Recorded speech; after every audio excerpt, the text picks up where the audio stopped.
Welcome to Bear Archery's Hunting 101 podcast, where hunters new and old come to learn and find inspiration from stories of hunts gone by.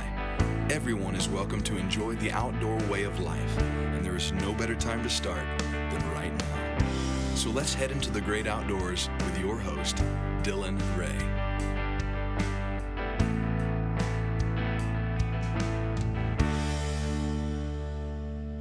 All right, and welcome to Bear Archery's Hunting 101.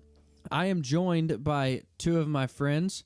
Well, I shouldn't call them friends, but acquaintances. No, I'm just kidding.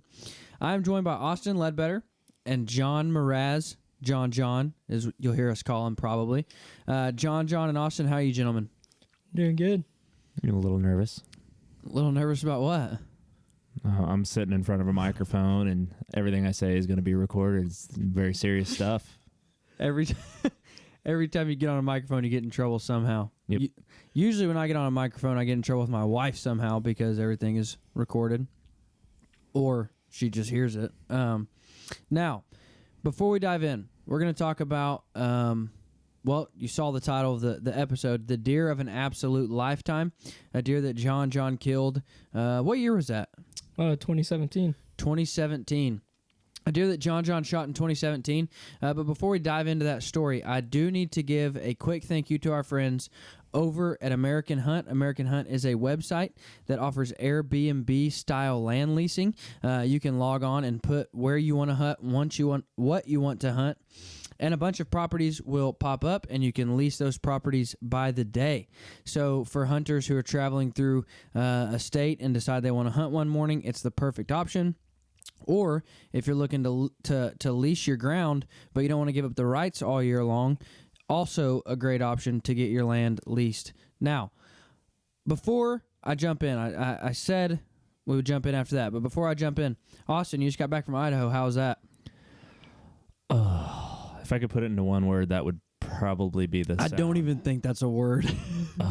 No, it was beautiful. It was I did what every Western hunter does, and I did a ton of e-scouting, and unfortunately those little wavy lines that make up the topo map, they don't always give a correct representation of what you're jumping into. So yeah, it was very educating, but I'm hard-headed, so maybe that's the best way for me to learn is by beating the tar out of my feet and going up steep brush, chasing bugles morning and night. I mean, I can say how terrible it was, but it was an experience I'll never forget. And that's why we keep going back, because we get home and we think, good grief, that sucked. But we still find ourselves going back. Oh yeah. I find myself feeling like I'm really, really in good shape now that I'm down at like 900 feet. Now that you can breathe. Oh, breathe that and you were run. stuck with Nick Layton for like 14 days. Yeah. Yeah, there was 3 other guys that went with me, and I said it in the post that I made on Facebook, because I was honored, God bless me, with a black bear, a brown color phase black bear, but yeah, I was very fortunate to have one walk into 15 yards as we were chasing 3 or 4 bugles, something like that. Could have been 5, but as we were chasing them all up the hill, a black bear started making its way up the rock slide right next to us. And from what I was told, that's pretty rare to just have one stumble on you. So I decided not to pass it up. But 100% agree that I said it to the guys with me. Having all 3 of them there to watch the entire thing is it mattered just as much as me taking the bear home with me. Just watching, David trying to, give me the hand signals, and Josh was mouthing me, the words like, "You're going to kill this bear." And then Nick, he was kind of just hunkered down and some kind of like Spider-Man pose, because from the moment the bear was coming in, he claims he's not afraid of bears, but his body language said otherwise. And he said, "No, guys, I just didn't know how to behave. I've been studying elk." He's kind of new to all this. And he said, "I didn't know what to do, so that's what I was nervous. I didn't want to mess it up." But yeah, it was such an experience. The high fives, I said words that I've never said before. I know there's a popular video out there of a country singer named Luke Bryan. When he shoots a deer, he goes, "Did I get him? Did I get him? Down? Is he down? Did you see it go down?" So I don't know what was going through my head, but I channeled Luke Bryan and said words I've never said after shooting any animal. And I turned and looked at both of them and fist pumped and said, "Smoked him, smoked him." Now, I shot a bear, but had to be what, 3 days before you shot yours, 4 days before you shot yours. Yeah. Both of our first ever bears, and I don't know what was so different about harvesting a bear as opposed to harvesting a whitetail or anything else, but I was the same way. I mean, I reacted completely different than I've ever reacted after shooting an animal. I mean, just in shock and awe. I mean, you hear noises. The bear makes noises you've never heard before. Some eerie noises come out of those bears once they've been shot. But I'm with you, man. I experienced a different feeling than I've ever experienced before. You know, I just threw my hands up and I was in the pitch black of a mountain. I mean, nobody within miles of me. And I just threw my hands up and screamed at the top of my lungs, "Thank you, Lord." And just, but it was just an awesome experience, man. But no, I told you, I'm happier you shot the bear than if you would shot a bull. Now, you might be mad at me for saying that, but no. That's just me, man. I was pumped for you. A beautiful bear, brown color phase bear. Idaho is 80% color phase. Did you know that? I do now. So 80% color phase because the outfit I was bear hunting with also runs an outfit in Maine, and they were telling us that there's no color phase bears in Maine. Period. They said you will not see any other color bear other than black. Now, if you come out to Idaho and hunt with us, 80% of what you're going to see is color phase.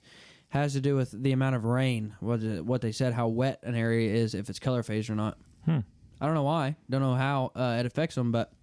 And if I'm wrong on that, then my outfitter was wrong. But he talked about it being the amount of water, how dry a place is, that if they're color phase or not. So who knows? But, man, I'm pumped for you. Great bear. We're both going to have full-size bear rugs that we can just lay on and enjoy. All right. Well, let me tell you my part of this story before we dive in. I was heading out of town to go to Arkansas. Now, at this time, John was in my youth group. John, how old were you when this happened? 17. 17. So you're 20 now? Yep. All right. So 17 years old, you're in my youth group. I get a phone call, and usually if any kid in my youth group calls me and they're like, "Dude, I just killed a deer," I want to be there to see it. Like, that's first thing. I'll make time and I'll get away for that. I happened to be going out of town. I was headed to Arkansas to visit family. And so I was like, "No, man, buddy, I can't. I'm sorry. Wish I could, but I'm happy for you." And I get another phone call 10, 15 minutes later. It's like, "Dude, you just got to come down here. Come down here and see it." I'm like, "Okay, I'll try to sneak off." And so I pull up thinking to myself, John shot probably a nice deer, probably a 140, 150-inch deer. And I roll up and literally my jaw fell open. I mean, when I rolled up, you guys were halfway through measuring the thing, so you were at like 150 halfway through, and an hour in, and my jaw literally dropped. Now, I do want to preference this too. You had just started hunting. This was second year hunting? Like third year of hunting. Second year, well, at least deer hunting. You might have bird hunted and stuff before, but third year. Third year of hunting in general. When I met John is my brother-in-law, and when I met him, his dad said that he has a little pasture behind his house, and he says, "Yeah, there's deer that come through sometimes." And one of the things he said, "Yeah, you're welcome to hunt here. I'd like to get my son into hunting. I think that'd be good for him." And I think that he just thought that I needed a friend, so he said, John will be your friend." But the first year we took him out, he almost became like an instant friend for me. We sat in a blind together with him singing "God Bless America." And the first deer that I actually got him on, we were just walking a field line, and for some reason something had spooked this younger 8-point towards us. And I did the thing where I'm in front of him and I know a muzzle blast is about to come. So I look at him and I did the Luke Bryan face, "Shoot him." And I cover my ears and roll away, and I don't hear a gunshot for a few seconds. And I look up and the buck is starting to, turn to trot away. So I give him the pat and did, "Meh." And he stops again. So I do the same thing, "Shoot him now." And I roll away with my fingers in my ears.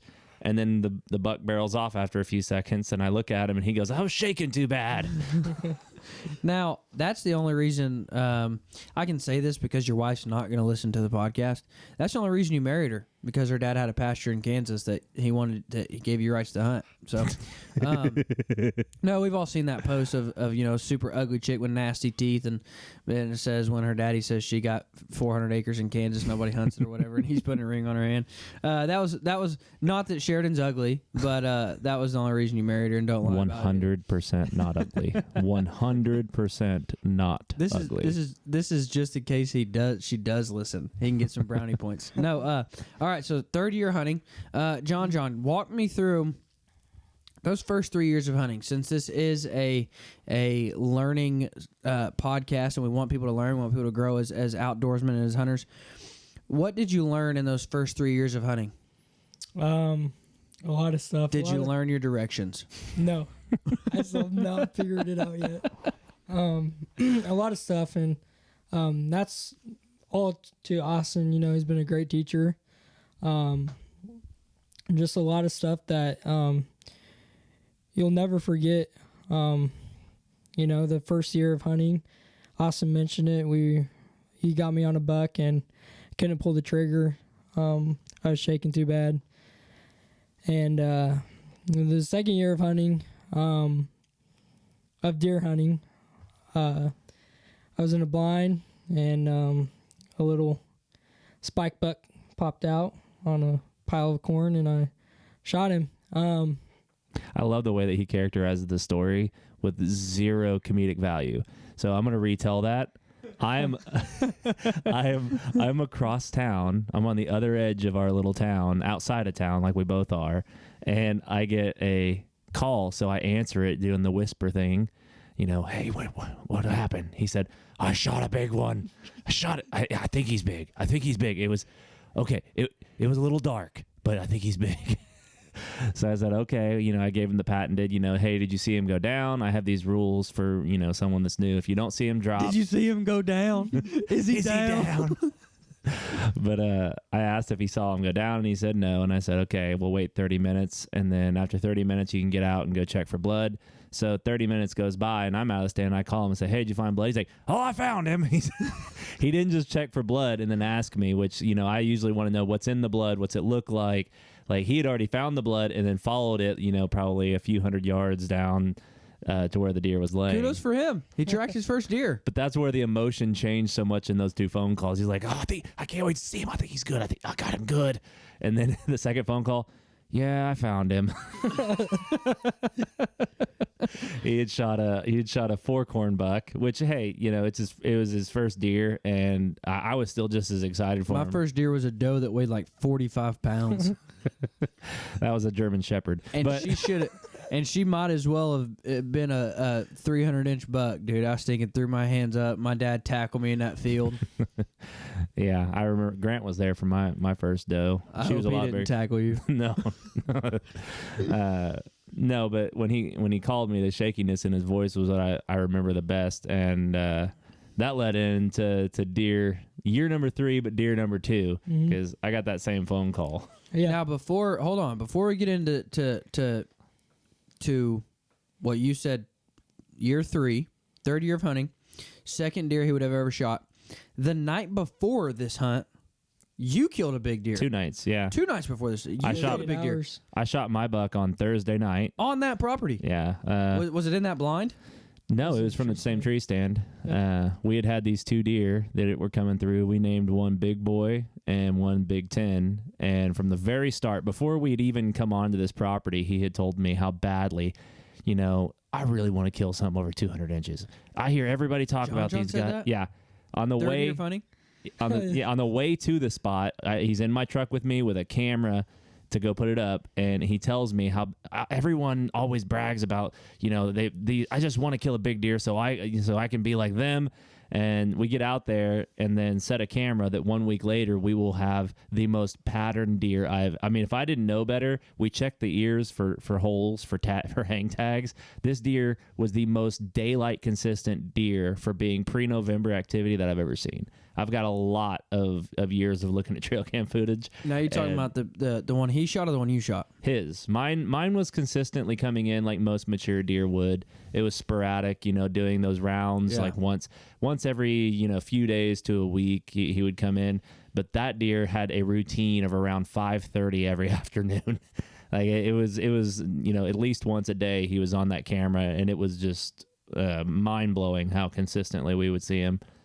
Now, don't lie. If this deer would have walked out when you were sitting there, you weren't waiting for little brother-in-law to shoot it. You were going to torch that deer. So I'll go back and I'll preface this by saying my timeline. I saw the deer 2 times. Well, I saw it one time at 50 yards walking in the creek bank. And if 50 yards had been 20 yards, I would probably be the main focus of this podcast right now. Because I, as much as I love John, and I know how bad he wanted that, I don't want to pat myself on the back by saying I've got that much self-control, except for the second time. And I actually, I was telling a buddy while we were on our trip that this happened, and I don't know if he believed me, so I had to whip out the video. I have a very dark video of the buck that he shot. It came in the night that I shot I think it was just at or below 160-inch 10-point. His deer came in as I had hands on the horns pulling it out. If you want to shoot a deer the best you've ever shot, know that there's a bigger deer in there, because I'd never made such an amazing shot on a buck, because I'd also never looked around me to make sure there was never a bigger deer before I shot one. Now listen, and you know the property better than I do. Yeah. But looking at your deer, although his was bigger, yours was probably the dominant buck. Yeah, and in the other instance where I had seen that buck at 50 yards, he was trailing a doe along with 3 other bucks, and my buck had led up to a little thicket at the top of a small rise. He'd led a doe up there, and my buck was standing up there fending off all these other bucks. So I knew that mine was the dominant buck for the area, but it was by no means the largest in headgear. But so I had shot that buck at 20 yards, and he had ran 20 yards and piled up. And as I'm dragging him out, I hear a stick break, and I hear a stomp, and I look with my headlamp, and there is the monster himself, big boy, sitting there watching me pulling this deer out. And he stands there, and my instinct is the same as any other hunter. When you see the biggest deer you've ever seen is laws to the wind. I knocked an arrow, and then shoot that dude. I thought about it, and I unknocked my arrow, and I said, there's no way I'm getting away with this. There's no way this is the right thing to do. I had enough clarity of mind to unnock the arrow and pull my phone out and take a quick video of him before he left. And then after that point, the next time that I would see him, would be with him laying on the ground. Now, I know I've told you this before, but kudos to you. I mean, and I don't say that in any kind of sarcastic way, but a lot of guys wouldn't have. And I appreciate that hunting is more than who can put the biggest rack on the wall for you. I appreciate that, because a lot of guys would have let morals go out the window. They would have let their understanding of being what a true sportsman is fly out the door, and they would have shot that deer. And I appreciate that hunting means enough to you that you stuck to your guns and you didn't do that.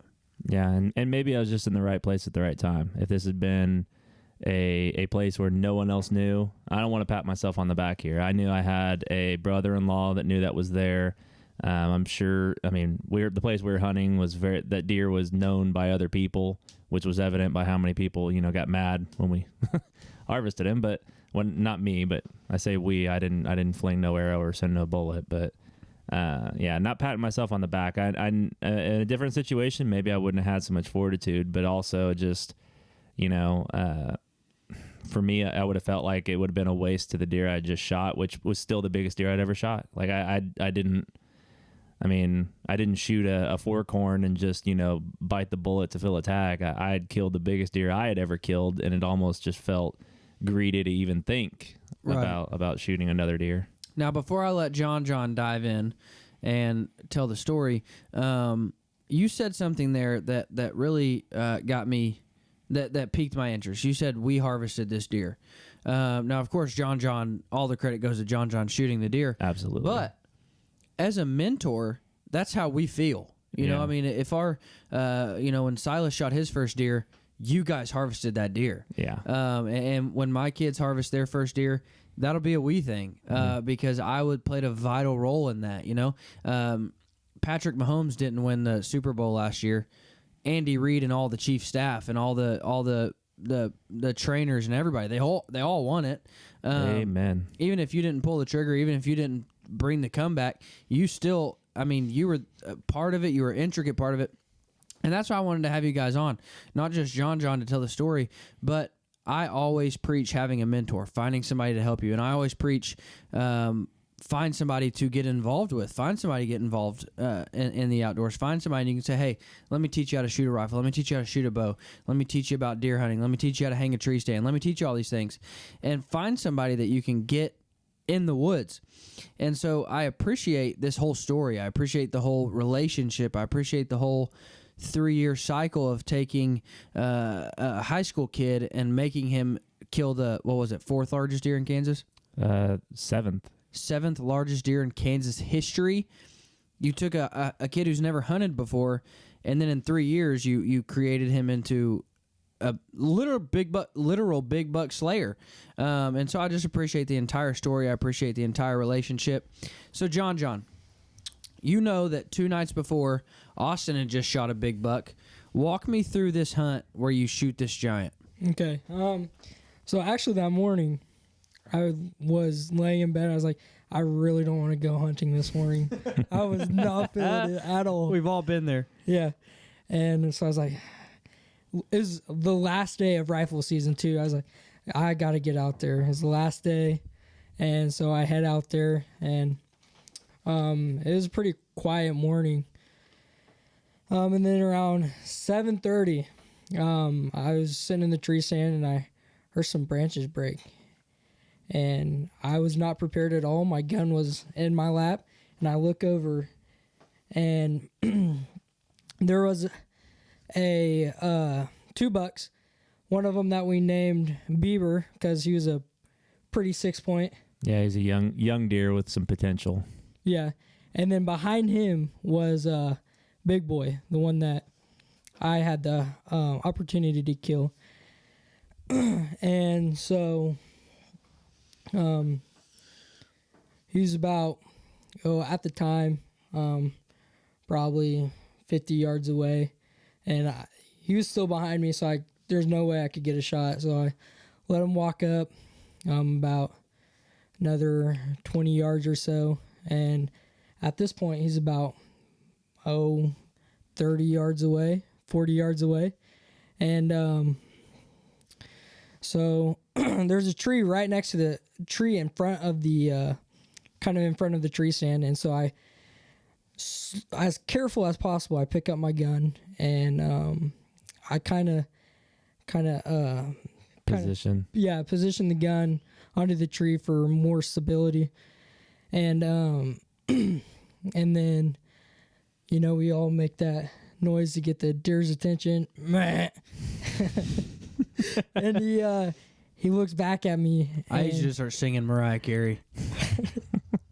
Yeah, he looked back at me, and he opened up his shoulder for a shot, and I pulled the trigger, and I waited about, and I watched him run off. I did not see where he bed down to bleed out or any of that, but I did watch him run off. So I called Austin, and I was like, hey man, Is he down? Is he down? did you see it go down? I was like, hey man, where you at? He's like, I'm at work.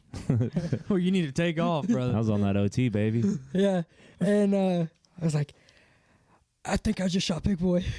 You think you just shot him? That's the opera. Yeah, think that's the word. Yeah. Like I said, I didn't see him go down. So I was like, I think I just shot Big Boy. He said, okay, be patient. Just wait in the stand for 30 to 45 minutes. And then he says, 30 or 45, which? Yeah, I did. He's like, 45. Which is it? I was like, okay. And so I waited patiently, eager, ready to get out of the tree stand to try to find this buck. And so 45 minutes rolls around. I crawl out of the tree stand. I go to where I shot it, and there's no blood at all. I was like, did I miss this deer? So I call Austin again. I was like, hey, man, there's no blood at all. What do I do? And at the time, he was like, you want to meet at the coffee shop for breakfast? And I was like, sure. No, I want to. I was like, no, I want to find this deer. He's like, I think I told him to get back in the stand for 2 hours, and then after 2 hours, get out and meet me at the shop. I think I made you sit in the stand after that. I did not sit in the stand for 2 hours. There's no way I could sit in the stand He for 2 said hours. you might have told me to, but I sure didn't. No, so I went to our coffee shop and local coffee shop and waited there for Austin. Shout out to Number 7 Coffee House if you're listening. Oh yeah. John's mom, what's your name? Austin's mother-in-law own a coffee shop here in town. And so yeah, so we go to the coffee shop and I'm just sitting there waiting for Austin. I was like, yeah, just praying like, Lord, I hope I shot this buck and I hope it went down. But at the time when I got out of the tree stand and looked for a blood trail, there was not a nick of blood, none at all. Like I confirmed that there was no blood. I was like, uh-oh, I completely missed this deer. And yeah, I was like, I'm never going to have an opportunity like this again. And I was pretty down on myself. I don't think I've heard this. I thought you guys just found the deer. No, son. No. It was like another 4 hours before we actually found the deer. I gave this deer plenty of time because with this deer especially, and with it being a rifle, there's the parcel we're hunting is very small.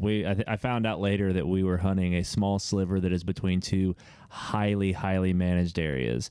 So this little sliver of permission ground that we had, if it bumped off of there, I knew that we would have problems trying to retrieve it. So I wanted to give it all the time in the world to make sure that if it had been hit in the ankle, that we let it try to somehow bleed. So after you suck down your caramel macchiatos, then what? Oh, I probably had another one. Well, let's take it back to, I forgot to tell you, like, before I shot the deer and I saw that deer, I literally almost fell out of the tree stand, and I'm pretty sure I kind of peed myself a little bit, but I don't know why, but I was really hoping he was going to say, I forgot to tell you, caramel macchiatos are on sale right now. Buy one, get one free. No, they're not. No. But yeah, that's All right, go right back into pumpkin spice season. I was just hoping that's where this was going. And, this is a plug. when I shot my Forky, it was a good shot. I got the lungs on it, and it's not like I was just so nervous. I was shaking. I almost fell out of the tree stand, and I was like, oh, I just completely missed this deer. And then back to the part, Austin shows up. He said, I cried, I threw up twice, and then I was ready to look for the deer. Yeah. So after Austin shows up, we try to head back out there and see if we can't find a blood trail. And I'll pick it up from there because there's no way to properly explain what he was feeling when you show up to that deer. We nicknamed him Big Boy because what else do you call him? Zeus. We show up there. There's not a spot of blood where he shot. Gridded out where he walked. There's not a spot of blood where he walked. Not a spot of blood. Come to find out, like the only spot of blood that came from that deer would have been under his carcass. Yep. But it's like the size. The blood spot was like the size of a quarter. Yeah, we were very quiet and very slow. Very slow. He told me the direction he walked. We got probably 100 yards from that, and I said, all right, now we got to do something called grid searching. I was like, I'm gonna have you come over here 20 to 40 yards to my left. I'm gonna walk this direction, you walk that direction, and just walk slow. Look at everything. Look at leaves. Look for blood. Look for him. Look for everything. So we're walking, and it's one of those things. It's almost exponential. With every step you take, your stomach hurts a little more. You take another step, your stomach hurts a little more, and then before long, in the back of your head, you're trying to tell yourself not to think that, oh no, I just missed this buck. He just ran off and educated the biggest deer that either of us has. I told him when we first saw that deer, I had been hunting longer than he had been on this earth, and I'm not that old, but I had started being mentored at a young age, and I told him, you need to understand, I've never even seen a deer close to this big. No, nobody ever will. But so we're on this gut wrenching. Say nobody, but yeah. Well, we're on this gut wrenching walk towards in this timber patch between these two CRP fields, we'll call them. And as I'm walking towards the corner, I see the unmistakable split drop tine. He's got a drop tine on each side that's split. There's a picture of him behind you on the wall. Yeah. And each of his drop tines had little starts to a split, and I see that sticking up out of the grass, and I pop my head to the side real quick. That little velociraptor move where you pivot your neck real quick. Oh yeah, I know what you're talking about. So as soon as I did that, I stopped and I said, "Hey, John," and I made up. I'll tell you now. Before the Lord, I apologize. It was a bold-faced lie. I made up this whole big ruse on how well I know deer. Hey, okay, so when they're wounded, they like to come to the corners of these fields, and they like to look at the whole field before they enter. So he's got to take. Let me teach you, son. Yeah, this trail here, it parallels this other trail, and they like that too. So let's come over here. So I have him get on the trail I'm walking, and he walks over in front of me, and I take my phone out and I video it. And I video him walking through there, Elmer fudding it up, holding his rifle. This is after a lot of sweating, and it was midday at that point, so we had gotten hot and warm. Peeled some layers because someone got mad that in the video you didn't have the proper amount of orange on, and I said, well, at that point we weren't hunting no more, but he's walking through, and he almost trips over the buck. I remember when he sees it, and he looks back at me like I'm playing a joke on him. He's like, is this for real? And then he gets excited, and he's got a gun in one hand and his phone in the other, and he just starts shaking them like rattles, like, oh, and he's trying to figure out what to do with it. I'm like, here, hold it. Don't throw him. Just hand me the gun here. And then he's like fidgeting his hand. He's so excited. It's like Ricky Bobby. I don't know what to do with my hands right now. So he's like, I want to call my dad. I want to call. If I had let him talk, I bet he would have just said, I want to call the president. I want to call whoever. So he got all excited, and he just started, and when he got his hands down on the deer, you could see it just hit him, and he just had this little giggle like a little kid on Christmas that got his Red Ryder. I can't tell you how many people. I said that deer is on a picture behind him. That deer was featured in a calendar, and I can't tell you how many people have walked in my office and said, "Dude, that's an insane deer." And I'm like, "Yeah, I actually know the guy who shot it. No big deal. I saw it after he killed it. No big deal." What did it end up scoring? What was it? A year later, we went to, because right when I shot it, it was a year later before we actually had it officially scored, and we took it up to what is in Wichita, and they have a Monster Buck Classic, and they had Boone and Crockett scorers there, and they were able to score my buck, and it scored at 226 and 1/8 net. Yeah. And that then, says 239. Yeah. 239 was the gross score. We'll go with that. Yeah. He's humble. He always says the lower one first. I think it was only like 239 or something. I don't remember. Maybe. So also because he's newer at hunting. If I shoot a 239-inch deer, I promise you there's gonna be a tattoo on my cheek, and it's gonna say 239 inches. Yeah, people are going to think it's my phone number because I will pay Verizon to have that switched over. 239 will be the beginning of all my phone numbers. Now, before we move on, quick thank you to some of our friends over at Bonning. They make some of the greatest arrow components and arrow building accessories. They've got veins for everything, whether you're a traditional archer, whether you are a compound shooter, whether you're just getting started, or whether you're building arrows to shoot in tournaments. They make components for everything you need. And they make some incredible Bear Archery branded products with some Fred Bear flannel wraps, some Fred Bear camo wraps, just some really good looking stuff that is Fred Bear branded. So go check out our friends over at Bonning Archery. Now, 239 inches. I promise you, again, if I ever kill a 239-inch deer, it's going to be tattooed on my cheek right here, which will be really weird for ministry, but that's okay. Now, this deer had a 22 bullet in its jaw, correct? Yeah, that's what I was going to say. Is amazing it is to shoot a deer that's that big.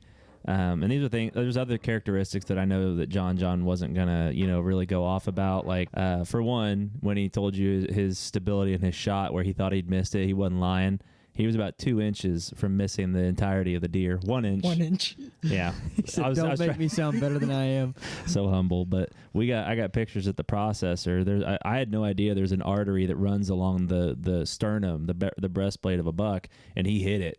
That's why the deer laid down. The only drop of blood that we found was under it because it bled internally. When they skinned it, it had bled out internally. But he hit some artery that was 1 inch from being off any fur of that deer. I told him afterwards we should have named him Lucky with all these coincidences, so he almost missed. Secondly, it was a double throat patch, which if you whitetail hunt, is not insane. You're gonna see those before you'll see a 239-inch deer, I'm sure. But put them together, now that deer's even more special. Adding this in, he had a calcified 22 lead slug in his jaw. So someone had tried to shoot this deer in the jaw, and me and his dad always have debates about, was it genetics? His dad's convinced it's just these rare, amazing genetics that come from our area. And I'm of the mind that, man, I've seen a lot of genetics, and none of them came from a 22. But so he'd been shot in the face. It had double throat patch, almost missed it. It was honestly, I'm not an expert on deer, and I know people that have seen more than me, but by looking at the size of the hoofs, the tooth wear, other factors about its body size and characteristics of it, I guessed at it being a young deer.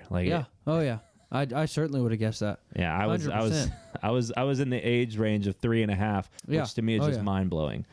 Now, believe it or not, I did a podcast with some friends from QDMA, and I think I might have told you this after I hung up. I told them the story of this deer, and they said it can happen. It's kind of rare. Can happen though, where sometimes when they get an injury like that, the very next year they can go back to being a small typical basket 8 or whatever they were.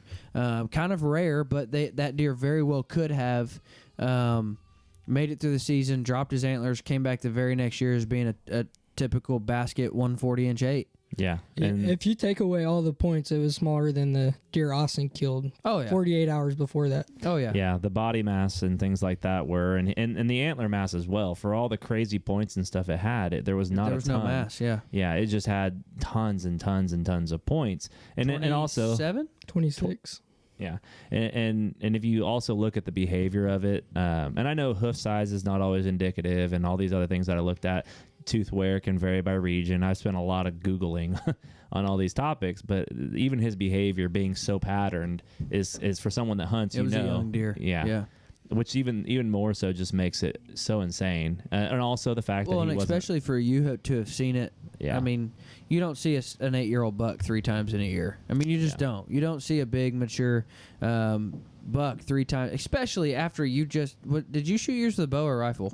I shot mine with a bow 2 days prior. Especially after you just with your bear bow. So especially after you just shot an animal and you've made noise getting down and you're pulling it. I mean, you don't see a big 8-year-old buck stroll in. It's happened. I'm not saying that it's never happened, but definitely not 3 times. Yeah, and usually you won't have my buck was not some 350-pound monster, but my buck was very, very evidently dominant. So the way that he behaved in front of him made me feel like even more so. Afterwards, all these things connected dots, but that's what I told him for a long time. We should have named him Lucky after the fact, because just all the things that came into all the ways that we're believers, and I told him that God wanted him and him alone to have that deer, and he put together all these crazy things to make sure that he knew that it was just for him. Yeah, gorgeous. 2 amazing deer, 2 gorgeous deer in 48 hours. Obviously, one a little more amazing than the other. No offense, but I'm happy with it. But 2 amazing deer in 48 hours on the same piece of ground. You guys didn't keep that lease long. No, it was actually the next season. It was pulled out from under us on November 1st. So. Welcome to Kansas. Yeah. If you hunt deer at all, you understand the worst day of the year to lose a lease is November 1st. Yeah. Yeah. Yep. Absolutely is. Much like the worst day to have a kid is November 7th. Been there, done that. Yeah. Or say your wedding vows. Yes. Yes. My dad got mad. I called my dad. After I proposed to my wife, I called my dad and I said, hey, we're getting married. My dad is also a pastor, so he was going to perform the wedding, obviously, and he just wanted to be at his son's wedding. But I called him. He said, what day are you guys thinking? And I said, November, whatever I said, or maybe it was October. I said a date, and he said, no, you ain't get married that day. I said, what do you mean, Dad? He said, you ain't get married that day. He said, that's my deer camp, so I'll be at deer camp. I'm like, dude, that's when my wedding is. He said, then I won't be there. He said, I pay a lot of money to go to this deer camp and to be a member of this deer camp and to pay my fees or whatever to go hunt down here, and I got to maintain the cabin or pay the cooks, whatever. And he said, I'm not just throwing away that money, so I won't be there. And so I changed my wedding date because my dad was going to be hunting. And then he shows up to the wedding, and he had just got back from this hunt, and from because we only pushed it back a couple weeks, and so he just got back, and so he had his gruffy gray beard, and I was pumped. I'm like, yes, Dad, you're keeping that beard. And my mom made him shave it, but he had his deer camp beard going on for the wedding. So at least I got a deer camp beard out of it. Now, this will show me if you guys are fans of the podcast or not, if you guys have listened to it. Because if not, this is going to completely throw you off guard, and now you got to come up with something. We do what's called our Hunting 101 field notes. So give us a quick 30-second, just easy tip that you have taken from the hunting woods. For John, it's know your directions, north, south, east, and west. He's still working on it, but we'll get him. He says, dude, they make these things now, and if you hold them out in front of you, there's a needle that spins around, and it shows you which... No. So a quick Hunting 101 tip, Hunting 101 field note that you have learned over your years of hunting. I'll let Austin go first. That way John has a little more time to think about it. Yeah. But now I know you guys aren't fans of the show because you're both like, oh, crap, I got to come up with something. Now, my last name's Ledbetter. You're never going to stump me when it comes to talking. We've always got something ready to be disposed of. I would say if it were just pertaining to whitetail, that would be different. But if you're talking about the broader conversation of hunting in general, I've developed, especially since him taking his deer, a saying, if you're hunting for an animal, then you'll often come up disappointed. If you're hunting for adventure, for experience, and for memories, then every single thing you do is going to be worth it. The experience, the adventure of that deer for him, I will say not all of it was good. Killing a deer like that when you're this new, there was a lot of feelings of people's vanity or their pride that came out in them, and people. Yeah, a lot of jealousy. A lot of people that felt he was unworthy to kill that deer. This is the first time I've talked to John since 2017, and I only talked to him to get the story from him. But there was a lot of troubles that deer brought for us. But since then, he's starting to get into some western hunting with me. We've got a mule deer hunt planned, and that's one thing that if there's anything I'm glad that I think he's taken from me, it's not hunting for decoration, because I got walls in my house with stuff on them, and I got great memories behind each and every little thing, including that bear that's going to be soon to come. But man, like I said, if I go out there and I'm just hunting for a good time, for good memories, good experiences, like one of the biggest things that stands out on the hunt I just went to was, this is way longer than 30 seconds. I'm a Ledbetter. I'm going to keep talking anyway. But we were grilling Pop-Tarts on a grill. That's what I'm talking about. Yeah, you want hot, cinnamon brown sugar Pop-Tarts, you put them on a grill.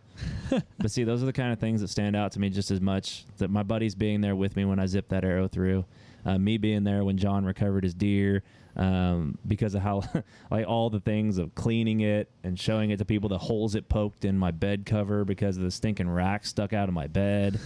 Just all those little things. When I was with him, I was hunting for that experience, and that animal just enriched it. So that's the long-winded version of what if I could get anybody to do is hunt for that experience. Now, I really got super sad just then when you talked about hunting with your buddies and everything, because we've been friends for 8 years now, and I don't think we've ever went on a hunt together. Nothing, not coyotes, birds, nothing. Oh, I'm very picky, and I don't. Well, this is just going to get hurtful. All right, John, in your infinite knowledge of the directions. I'm just kidding. I got to stop playing jokes. Give us a field note that you've taken from the field. Know your directions. No, I'm just kidding. That's a pretty good one, actually. Yeah, well. Don't pee in the wind. Don't eat yellow snow. Well, it pertains to the buck the first 2 bucks that I killed, is to be patient after you fire your shot. That's a good one. Oh, yeah. I've lost many deer because I didn't follow that. Yeah, be patient it's a waiting game is what it is. Give it time to bed down and bleed out. If I didn't give it that 4 or 5 hours before we started searching for it, then if I would have went after it right when I shot it, I don't think I would have ever found that buck. I think shortly after that deer, you guys had a lesson in that, didn't you? He was trying Absolutely. I'm such a good mentor that he has tried to pass on mentoring to his wife. So he's tried to become the mentor. You know, he became a local celebrity for killing that deer, and he didn't follow his own instruction the very next year with a deer that his wife shot. And when I called him, he said, "We can't find it." And I asked, "How long ago did you shoot it?" "Oh, at least 15 minutes ago." That bear that I just shot, usually I have an okay time waiting, but that bear that I just shot, if I wasn't terrified of walking into the dark woods with a wounded bear, I would have sprinted into the woods to find that bear. But no, I remember the first buck I shot with my bow. I called my dad and said, "Dude, I just shot a monster." "All right, wait, and it's hanging out there on the wall. You see how big of a monster it is." Now for Arkansas, that is a really good deer. But it's a boomer there. I said, "Oh yeah." I said, "Dude, I just shot a deer, a nice buck." And he said, "Well, wait 30 minutes. I'll be there in 30, and we'll go out and look for it." I said, "All right." Scurried down my stand and ran into the woods looking for it. Didn't wait, but we did end up finding the deer only about 40 yards from where I shot it at. So a success story. Now, this buck that we're talking about is the cover photo for this podcast on YouTube. So if you're listening to this on any other platform and you want to see a picture of this buck, head over to Bear Archery's YouTube and you will see a picture of the buck as the cover art for the episode. So just an absolute gorgeous deer. 239 inches. I don't need to say any more. Just a gorgeous deer. So before we head out, I do need to say thank you to our friends over at Minus 33 Merino Wool. Just some of the finest merino on planet Earth. I know Austin's a huge fan of merino, and I basically live in the stuff. I wear it to work. I don't wear any other socks now other than merino. If I'm going to the gym, a hike, if I'm wearing my Crocs, whatever, I'm wearing merino socks. And Minus 33 just does it incredibly well. Now, also, don't forget about our giveaway. And we have a $150 gift card to Minus 33 in that giveaway. We're giving away a brand new Bear Archery 2021 Redemption EKO. And that's fully set up with all your Trophy Ridge accessories. $150 gift card to Minus 33. A elite membership to Onyx with some Onyx swag, an Alps Traverse EPS backpack from Alps Outdoors, and a Radial Nano from Oz by ScentLock. So an awesome giveaway. Head over to Bear Archery's social media to find out how to get entered to win that. But you must subscribe to the podcast to be entered to win. So go ahead and hit the like and subscribe button. And we will see you back here next week. So thanks for listening, and you guys have a good one.